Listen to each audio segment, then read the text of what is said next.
Shalom Smart People Church, bagaimana kabarnya? Saya harap Smart People selalu dalam penjagaan perlindungan Tuhan yang sempurna. Dan saya harap Smart People dalam keadaan yang baik-baik saja. Oke, sebelum kita mulai, mari kita berdoa. Tuhan, kami mengucap syukur untuk hari ini kami dipertemukan.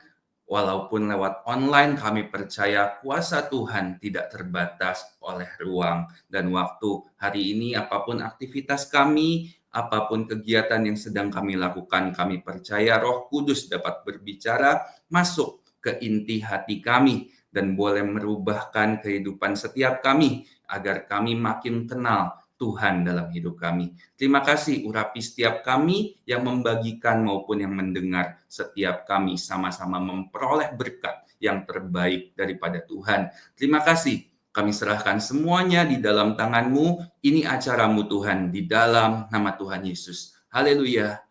Amin. Ya, sebelum saya masuk ke sesi-sesi saya akan memperkenalkan nama saya Jonathan Andrew. Saya saat ini sedang menjalani studi S2 teologi saya. Bapak Ibu doakan saya agar saya segera menyelesaikan dan saya dapat lebih fokus untuk melayani Tuhan di mana-mana. Dan saya melayani Tuhan selama 13 tahun dan saya bergerak banyak di kelompok-kelompok kecil pada pembangunan atau perintisan sel group di gereja-gereja. Dan untuk saat ini saya fokus dalam melayani anak-anak muda yang mengalami gangguan kesehatan mental. Bapak Ibu terus doakan, Bapak Ibu terus dukung saya dalam doa karena ini bukan tentang saya, tapi ini tentang bagaimana Tuhan disenangkan dan bagaimana kerajaan Tuhan ditegakkan di muka bumi ini. Amin. Segitu aja perkenalan tentang saya dan sepanjang 5 sesi ini saya akan mengangkat satu tema besar yang berjudul pencobaan biasa. Saat ini saya mau tanya kepada smart people, di sini siapa yang nggak pernah mengalami pencobaan? Kalau nggak pernah mengalami pencobaan, saya rasanya mau foto bareng sama smart people karena kayaknya di dunia ini nggak ada satu orang pun yang nggak mengalami pencobaan. Bahkan Yesus aja mengalami pencobaan. Oleh karena itu, sepanjang 5 sesi ini saya akan bahas mengenai pencobaan-pencobaan biasa, mengenai apa itu pencobaan, mengenai pencobaan akibat dosa, pencobaan akibat salah keputusan dari diri kita sendiri, akibat orang lain, keadaan, dan kita mau belajar semuanya bagaimana Yesus mengatasi, bagaimana Yesus memberikan teladan saat dia mengalami pencobaan. Oke, sebelum kita masuk ke sesi pertama, kita baca dulu yuk ayat yang akan menjadi dasar atau menjadi acuan kita di tema besar pencobaan-pencobaan biasa. Kita baca 1 Korintus 10 ayat 13. Pencobaan-pencobaan yang kamu alami ialah pencobaan-pencobaan biasa yang tidak melebihi kekuatan manusia. Sebab Allah setia, dan karena itu ia tidak akan membiarkan kamu dicobai melampaui kekuatanmu. Pada waktu kamu dicobai, ia akan memberikan kepadamu jalan keluar, sehingga kamu dapat menanggungnya. Hari ini saya mau highlight sebuah kata pencobaan biasa. Jadi judul sesi 1 hari ini adalah biasa aja, jangan lebay. Oke? Bapak Ibu, smart people, siap untuk diberkati oleh kebenaran firman Tuhan. Amin. Oke, jadi kata pencobaan biasa yang dimaksud dalam firman Tuhan bukan untuk mengentengkan setiap kita, bukan untuk meremehkan setiap persoalan, masalah yang terjadi dalam hidup kita. Tapi hari ini kita mau belajar bahwa Yang dimaksud pencobaan-pencobaan biasa adalah pencobaan-pencobaan yang dialami oleh manusia adalah pencobaan-pencobaan yang dialami oleh orang lain juga. Karena kita suka berpikir kayaknya kita ini orang yang paling menderita sedunia. Kita suka berpikir hanya kita nih yang sedang dalam masalah. Padahal yang dimaksud dengan pencobaan-pencobaan biasa yang dikatakan oleh firman Tuhan adalah orang-orang di semua orang di dunia ini mengalami pencobaan-pencobaan.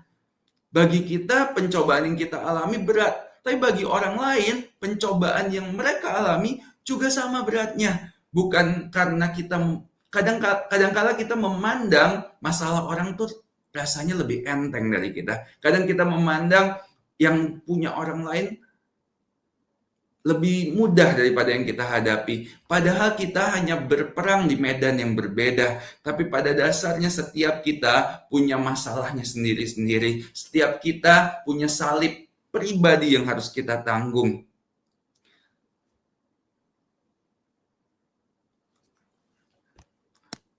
Dan kabar baiknya firman Tuhan mengatakan pencobaan-pencobaan biasa yang artinya pencobaan yang kita alami bukanlah pencobaan yang tanpa jalan keluar. Jadi saya harap sepanjang sesi ini Bapak Ibu akan berubah cara pikirnya dalam menghadapi masalah. Bapak Ibu dapat melihat bagaimana Tuhan mengizinkan masalah terjadi dalam hidup kita bukan untuk menjatuhkan kita. Dan kita harus punya pikiran bahwa pencobaan itu bagian dari kehidupan kita. Pencobaan nggak bisa dihindari. Karena Yesus nggak pernah janji untuk hidup. Yesus nggak pernah janji untuk membuat hidup manusia tanpa masalah. Tapi Yesus berjanji, dia selalu sertai kita. Dia selalu jaga kita. Dia nggak pernah sekalipun meninggalkan kita. Pencobaan adalah hal umum, hal manusiawi yang pasti dialami oleh setiap orang. Tidak peduli seberapa rohani atau tidak rohani engkau. Engkau mau di gereja 7 kali 24 jam sekalipun, atau kau mau ikut Tuhan berpuluh-puluh tahun sekalipun, setiap orang pasti mengalami yang namanya pencobaan, masalah, ujian dalam hidupnya.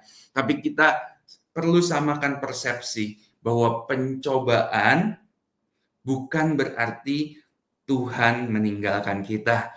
Justru pencobaan adalah tempat Tuhan untuk membentuk kita dan Tuhan rindu menyatakan kasih dan kuasa-Nya dalam setiap persoalan yang kita alami dalam kehidupan kita.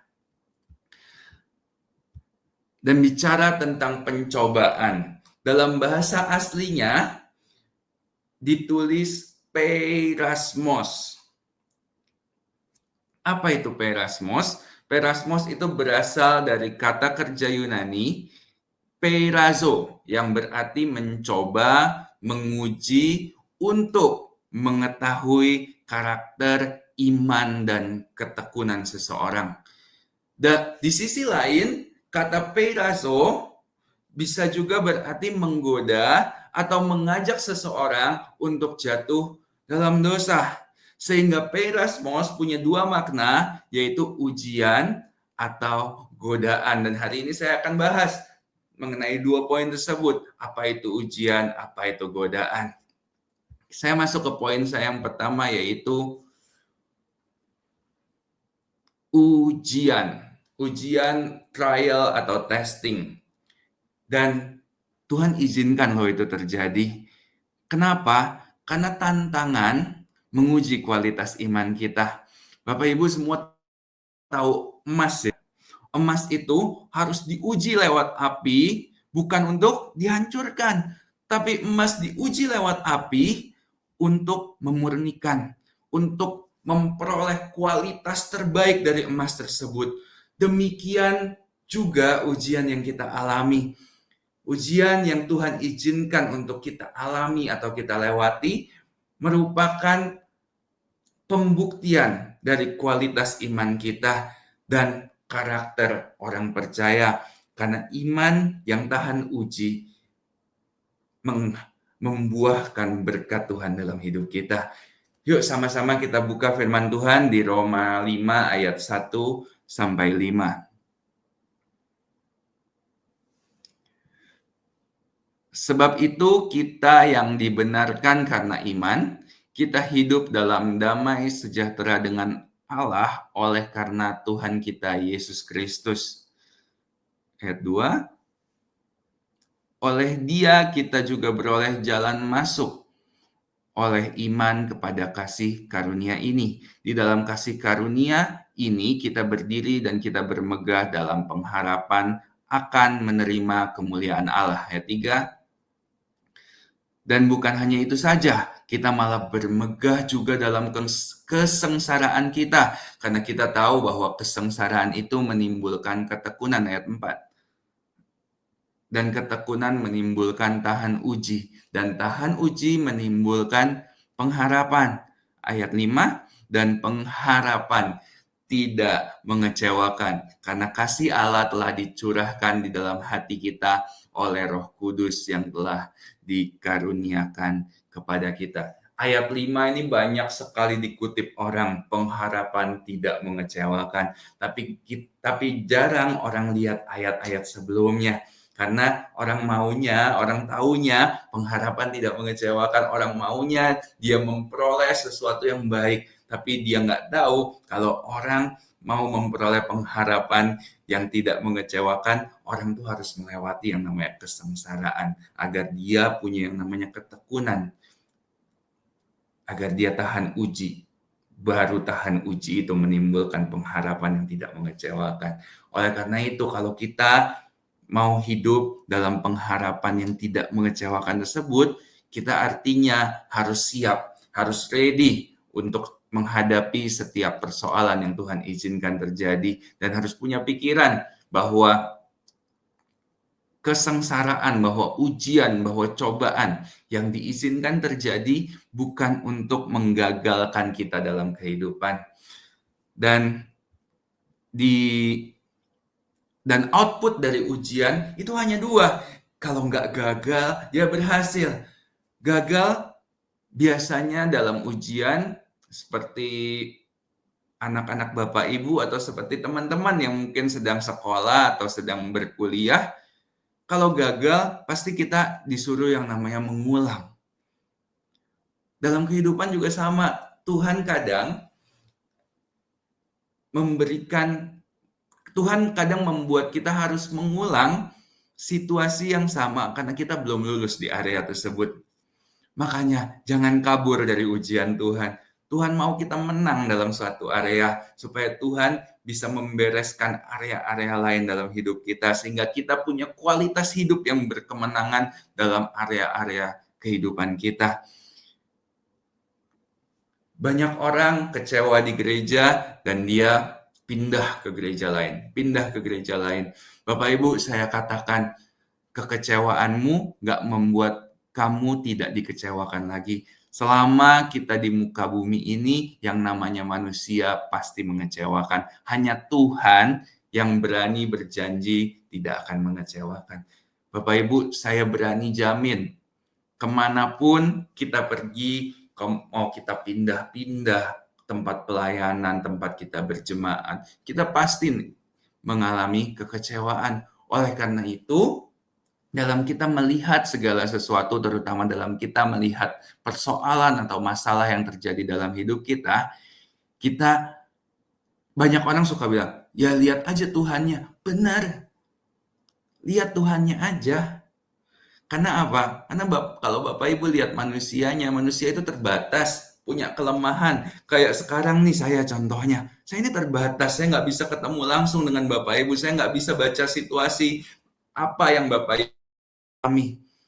Tentu kita punya keterbatasan, tapi satu hal, Tuhan itu tidak terbatas. Bahkan di tengah-tengah orang yang mungkin mengecewakan kita, Tuhan tetap bisa memberikan pertumbuhan kepada kita.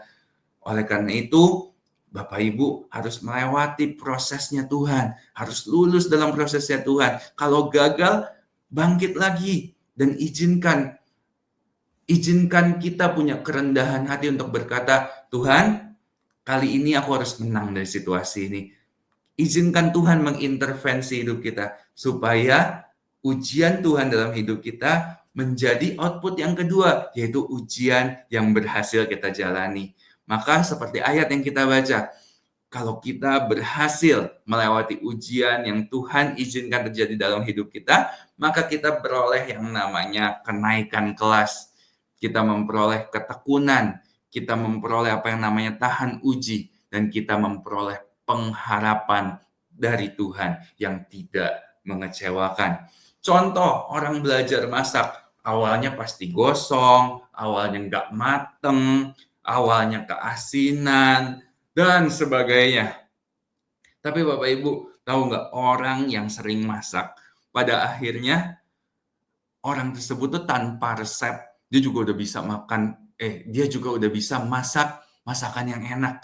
Dia bahkan tanpa timbangan, tanpa takaran, dia udah tahu tuh garamnya seberapa, ladanya seberapa, kunyit apa lengkuas atau apa, nggak tahu lah, saya nggak ngerti urusan dapur. Tapi yang saya tahu, kalau orang jago masak, pasti awalnya dimulai dari orang yang nggak jago masak. Pasti dia belajar dulu, pasti dia keasinan dulu, pasti dia gosong dulu, pasti dia dagingnya keras dulu, dan sebagainya. Itu contoh simple, contoh yang kita hadapi sehari-hari tentang bagaimana orang belajar masak. Demikian kehidupan. Awalnya kita diuji dengan satu hal. Mungkin kita gagal, mungkin kita salah ambil keputusan. Tapi Bapak Ibu, itu bukan akhir dari segalanya. Bayangkan seorang yang belajar masak, saat dia pertama kali masak dan masakannya gosong, dia nggak mau lagi belajar masak. Dia nggak akan jadi orang yang bisa masak. Demikian kehidupan Bapak Ibu. Kalau kita melewati sebuah permasalahan, suatu hari kita bertemu masalah yang sama, kita akan lebih tahu apa yang harus kita lakukan. Kita punya hikmat-hikmat, kita punya pengalaman, kita punya cara, kita punya tips and trick bagaimana menghadapinya. Dan lama-lama kita akan jadi orang yang tahan uji. Kita jadi orang yang selalu punya pengharapan bahwa apapun masalah boleh terjadi dalam hidup kita. Tapi satu hal yang kita tahu melalui masalah-masalah yang sudah terjadi dalam hidup kita, masalah yang ada tidak pernah memisahkan kehidupan kita dari kuasa Tuhan yang bekerja dalam kehidupan kita. Amin. Dan seperti yang kebanyakan kita tahu Bapak Ibu, yang namanya ujian, seringkali yang nguji itu diem aja. Gak ada orang lagi ujian, dikasih bocoran sama yang nguji. Betul gak? Yang namanya kita lagi ujian, yang ngejagain ujian pasti merhatiin aja dari depan. Karena apa? Karena yang nguji itu mau kita menyelesaikan dulu ujian kita. Jadi ujian yang diizinkan terjadi bukan karena Tuhan jahat. Kadang kita merasa, kok Tuhan diam aja? Kok Tuhan izinkan saya mengalami ini? Kok Tuhan nggak bekerja apa-apa? Loh, yang namanya juga ujian. Selesaikan dulu dong ujiannya. Nanti selesai, nggak selesai baru dikumpul. Dan kita lihat apa yang kita pelajari. Kita naik kelas atau enggak. Nah, nanti biasa di sela-sela mengulang tersebut, biasa yang menguji ini atau yang mengajari kita ini, biasa ngasih tahu, oh selanjutnya kamu nggak boleh ngerjainnya seperti ini. Harus seperti ini, harus begini. Sehingga saat kita mengalami ujian yang sama, saat kita mengulang ujian tersebut, kita mampu untuk melakukannya lagi dan kita mampu lulus, kita mampu berhasil untuk melewati ujian dan kita jadi orang yang menang dalam area lemah dalam kehidupan kita. Dan satu hal Bapak Ibu, orang yang benar-benar sayang pasti menginginkan orang yang dia sayang jadi lebih baik. Oleh karena itu Bapak Ibu, ujian diizinkan terjadi karena Tuhan sayang sama kita. Karena Tuhan pengen kita mengalami yang namanya kenaikan kelas. Tuhan pengen kita jadi pribadi yang jauh lebih baik daripada sebelumnya. Tuhan ingin setiap kita semakin hari semakin diubahkan kembali ke rancangan Tuhan yang semula, yaitu jadi pribadi yang segambar dan serupa dengan Kristus. Karena Anda sendiri pasti nggak mau punya anak gagal, betul nggak? Anda nggak mau punya anak jadi orang yang lebih buruk dari Anda, pasti nggak mau. Pasti sebaliknya, Anda kalau punya anak pasti pengen anaknya lebih baik, bahkan kalau bisa melampaui pencapaian Anda. Betul? Makanya Anda masukkan dia ke sekolah yang terbaik. Mungkin sekolah tersebut terkenal sulit, tapi karena Anda sayang sama anak Anda tetap masukin anak Anda ke sekolah tersebut. Betul nggak? Karena kenapa? Karena Anda ingin anak Anda berhasil, Anda ingin anak Anda diterima di perguruan tinggi terbaik, anak Anda memperoleh pergaulan yang baik, dan sebagainya. Demikian juga Bapa kita yang di sorga. Kita sama-sama yuk buka Ibrani 12 ayat 8.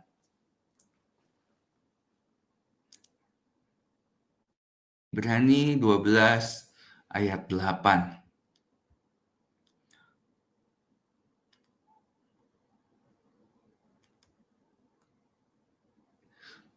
Tetapi jikalau kamu bebas dari ganjaran yang harus diderita setiap orang, maka kamu bukanlah anak, tetapi anak-anak gampang. Melalui firman Tuhan ini, saya harap Bapak Ibu sudah punya pikiran nih. Kenapa ujian diizinkan Tuhan terjadi dalam hidup kita? Jawabannya Ibrani 12 ayat 8 Bapak Ibu. Tuhan nggak mau kita semua, Anda dan saya, jadi anak-anak gampang. Karena kita anaknya Tuhan. Kita ini anaknya Raja di atas segala raja. Maka Tuhan pingin punya anak-anak yang berkualitas. Punya anak-anak yang tahan uji. Punya anak-anak yang selalu punya pengharapan yang tidak mengecewakan di dalam Dia. Amin. Yang kedua, pencobaan atau peirasmos bisa juga berarti godaan, temptation. Apa sih itu godaan? Godaan adalah dorongan untuk berbuat dosa. Bisa datang dari luar maupun dari dalam diri kita sendiri. Yakobus 1 ayat 13 sampai 15.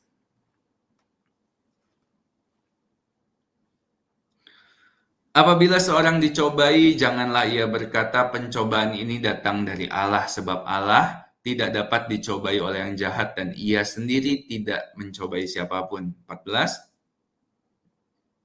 Tapi tiap-tiap orang dicobai oleh keinginannya sendiri karena ia diseret dan dipikat olehnya. 15. Dan apabila keinginan itu telah dibuahi, ia melahirkan dosa. Dan apabila dosa itu sudah matang, ia melahirkan maut. Hari ini kita akan belajar tentang sifat dari godaan itu sendiri. Sifat dari godaan yang pertama, godaan itu gak buat manusia langsung jatuh dalam dosa. Gak buat manusia saat itu juga jadi seorang pendosa. Tapi yang namanya godaan membuat manusia jatuh melalui proses yang bertahap. Di ayat yang tadi kita melihat bagaimana proses kejatuhan manusia. Awalnya mulai dari keinginan. Dari keinginan tersebut dia dipikat dan diseret. Dan keinginan tersebut dibuahi. Yang akhirnya melahirkan yang namanya dosa. Dan dosa tersebut akan membawa seseorang ke dalam maut sebagai konsekuensi akhir daripada dosa, yaitu terpisah dari Allah selama-lamanya. Godaan berkembang jika nggak segera ditangani. Tidak ada seorang pun di dunia ini jadi pecandu dalam waktu sehari. Contoh, awalnya ikut dengan teman-teman yang suka minum-minum. Kebar dengan kedok, ya cuma mau dengerin musik. Saya kan senang live music. Pertanyaannya, live music salah apa tidak? Tidak. Tapi tentu ada hikmat yang harus kita terapkan dalam kehidupan kita. Dan hari ini bukan sesinya untuk itu ya. Jadi saya ingatkan sedikit saja. Awalnya ikut teman-teman yang suka minum di live music. Awalnya kita pesen jus, pesen Coca-Cola, pesen minuman bersoda. Karena ya kita cuma mau dengerin musik aja. Kita mau kumpul sama teman-teman ngobrol-ngobrol. Di awal kita bisa seolah-olah mempertahankan diri kita. untuk gak ikut-ikutan dengan teman-teman kita.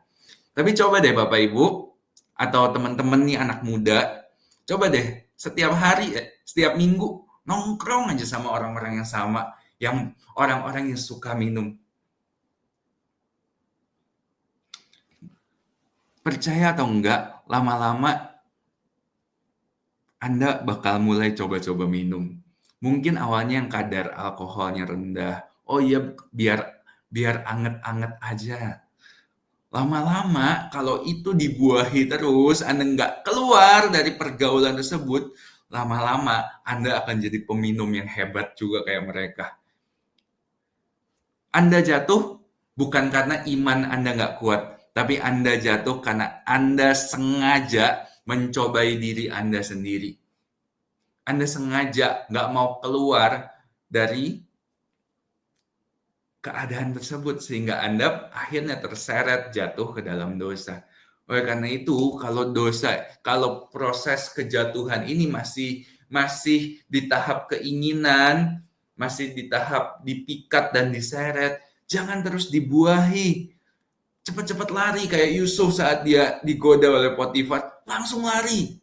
Supaya apa? Supaya nggak terseret, supaya nggak terus dibuahi sehingga kita jatuh dalam dosa. Karena kalau orang sudah terikat, orang sudah jatuh dalam dosa, seseorang sudah jadi pendosa, kita semua pendosa by the way, tapi yang saya maksud kalau dalam konteks ini adalah orang yang hidup di dalam dosa, nanti penyelesaiannya lebih susah daripada orang yang di tahap awal kejatuhan dalam dosa. Anda mengerti maksud saya, amin? Yang kedua, sifat dari godaan adalah menipu. Kenapa menipu? Karena dunia ini menyajikan dosa sebagai sesuatu yang menarik, sesuatu yang nggak bahaya, bahkan sesuatu yang bermanfaat. Kita lihat yuk, Kejadian 3 ayat 6.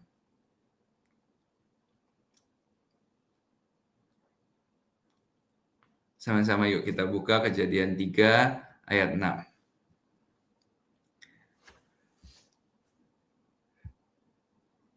Perempuan itu melihat bahwa buah pohon itu baik untuk dimakan dan sedap kelihatannya. Lagi pula, pohon itu menarik hati karena memberi pengertian. Lalu ia mengambil dari buahnya dan dimakannya dan diberikannya juga kepada suaminya yang bersama-sama dengan dia, dan suaminya pun memakannya.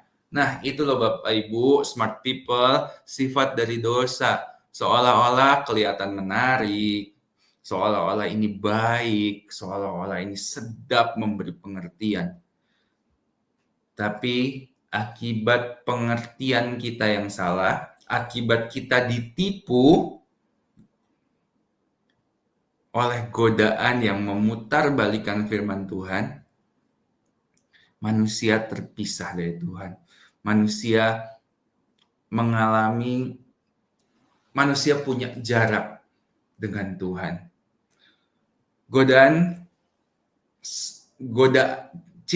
Ciri dari godaan yang menipu adalah godaan yang memutarbalikkan kebenaran firman Tuhan.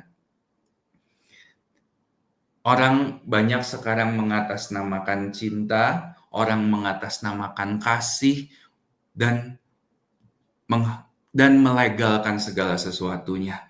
Misalnya, di kehidupan anak-anak muda, banyak anak-anak muda yang belum menikah, tapi tinggal bersama-sama atas nama kasih. Saya katakan itu bukan kasih yang sejati, teman-teman. Kasih yang sejati tahu kapan dia harus menikmati berkat yang Tuhan sediakan. Dan orang yang mempertahankan kebenaran justru dimusuhi dunia, dinilai fanatik lah, dinilai nggak open-minded lah. Karena itulah godaan. Godaan bekerja dengan menabur keraguan terhadap firman dan kebaikan Tuhan. Jadi jangan lagi ya kita mau ditipu sama si jahat tentang godaan-godaan ini. Pertahankanlah nilai tersebut. Makanya kita ini hidup di Indonesia ini sebenarnya ada baiknya.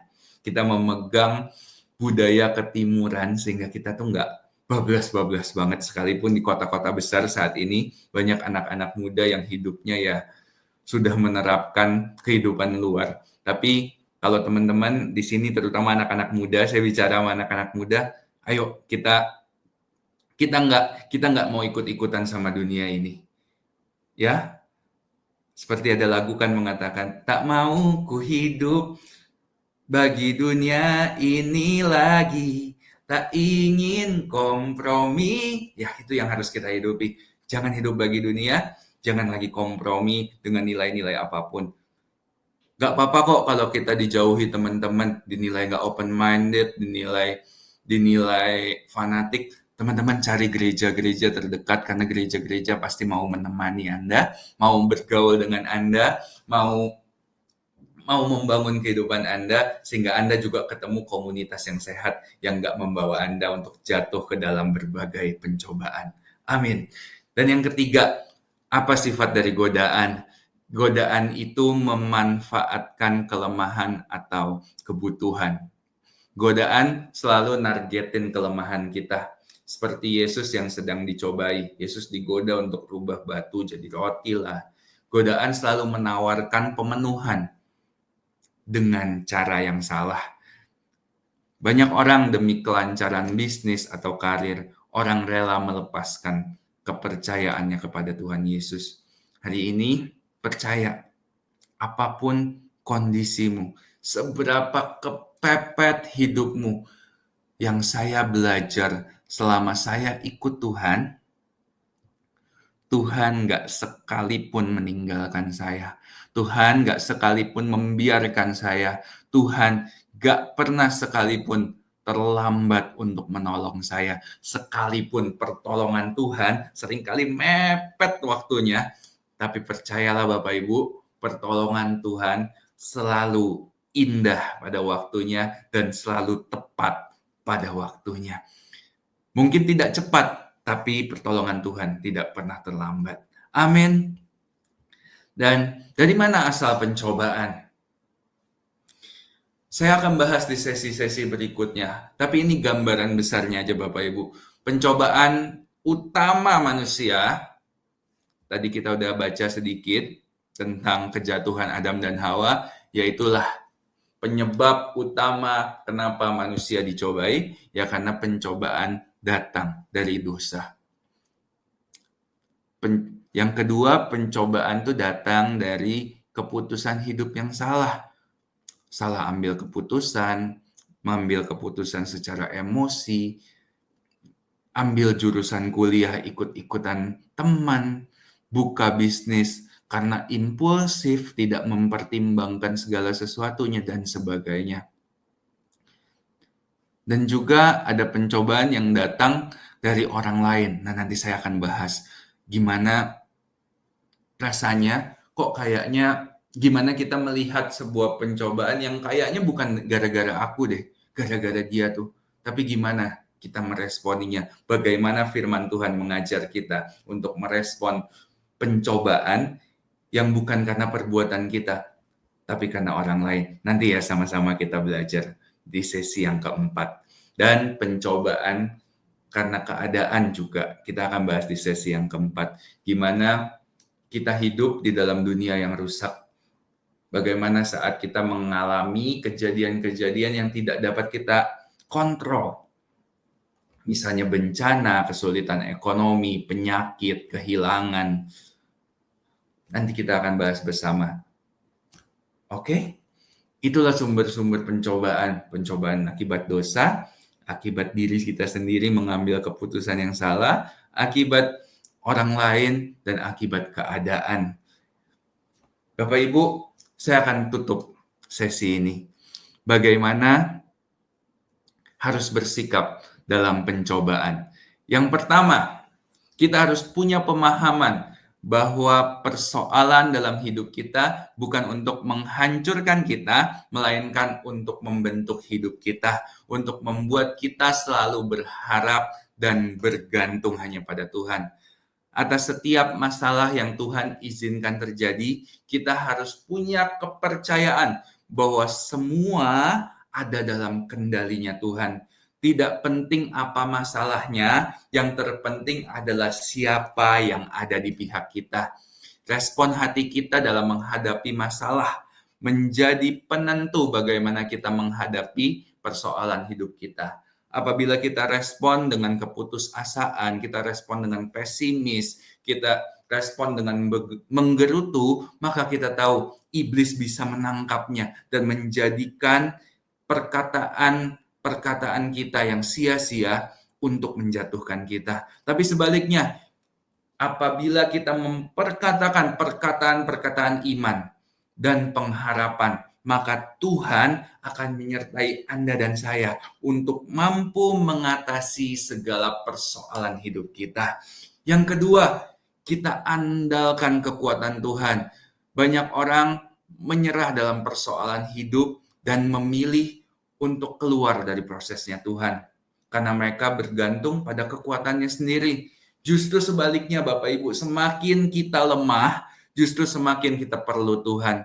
Besarnya masalahmu hari ini tidak sebanding dengan kemuliaan yang Tuhan sudah sediakan bagi Anda dan saya. Jangan curiga sama Tuhan.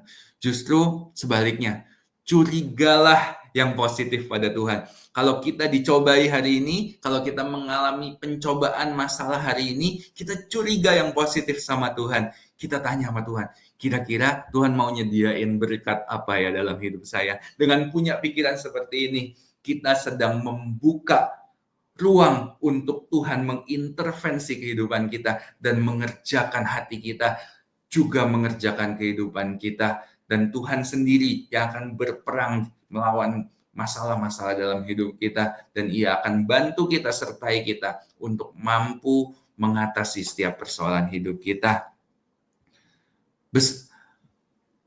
Jangan curiga sama Tuhan. Tidak ada hal jahat apapun yang Tuhan rancangkan bagi Anda. Justru sebaliknya, rancangan Tuhan atas hidupmu adalah rancangan damai sejahtera yang penuh pengharapan. 2 Korintus 12 ayat 9 sampai 10. 2 Korintus 12 ayat 9 sampai 10, tetapi jawab Tuhan kepadaku, cukuplah kasih karuniaku bagimu, sebab justru dalam kelemahanlah kuasaku menjadi sempurna. Sebab itu terlebih suka aku bermegah atas kelemahanku, supaya kuasa Kristus turun menaungi aku. Ayat 10.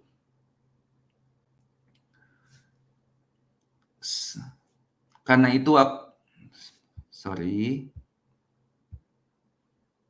itu aku senang dan rela di dalam kelemahan, di dalam siksaan, di dalam kesukaran, di dalam penganiayaan, dan kesesakan oleh karena Kristus. Sebab jika aku lemah, maka aku kuat. Kita belajar ya dari ayat ini ya. Justru semakin kita lemah, kita semakin butuh Tuhan, andalkan Tuhan. Dan poin yang terakhir, jaga hati dan pikiran untuk tetap benar di hadapan Tuhan. Filipi 4 ayat 8, dan habis ini saya akan tutup. Jadi, akhirnya saudara-saudara, semua yang benar, semua yang mulia, semua yang adil, semua yang suci, semua yang manis, semua yang sedap didengar, semua yang disebut kebajikan dan patut dipuji, pikirkanlah semuanya itu. Saya berdoa firman Tuhan hari ini bisa jadi kekuatan Bapak Ibu sekalian dan bisa merubah bagaimana kita memandang suatu persoalan, pencobaan, masalah yang Tuhan izinkan terjadi dalam hidup kita. Dan kita tahu satu hal, bahwa dalam segala sesuatu yang Tuhan izinkan terjadi dalam hidup kita, kita harus selalu percaya bahwa Tuhan akan mengerjakannya bersama-sama dengan kita untuk mendatangkan kebaikan. Saya harap Bapak Ibu diberkati melalui sesi ini, dan sebelum saya tutup, mari kita berdoa. Tuhan, Engkau yang tahu apa yang sedang Smart People alami hari ini, apapun masalahnya, seberapa besar masalahnya, aku mau berikan impartasi iman dalam setiap hati mereka, bahwa sebesar apapun masalahnya, tidak pernah melampaui besarnya kuasa Tuhan. Kuasa Tuhan selalu mampu untuk menyelesaikan setiap persoalan dalam hidup kita. Engkau jaga setiap hidup mereka Tuhan. Tuhan ajar mereka punya hati yang melekat dengan Engkau, yang mau dengar-dengaran dengan Tuhan. Mungkin keadaannya nggak mudah, mungkin sebagai manusia rasanya sudah berteriak, sudah sangat sakit untuk menanggung ini semua. Tapi Tuhan ajar mereka untuk tidak mengandalkan kekuatannya sendiri, tapi mengandalkan kekuatan Tuhan yang mampu untuk membuat mereka mampu bahkan menyelesaikan setiap persoalan agar kehidupan smart people boleh menjadi kesaksian yang hidup, yang memuliakan nama Tuhan sampai kemana-mana. Jaga hidup mereka, pekerjaan, keluarga, kesehatan, apapun yang mereka kerjakan, Tuhan buat berhasil. Di dalam nama Tuhan Yesus, kami berdoa bersyukur. Haleluya. Amin. Tuhan Yesus memberkati dan mengasihimu.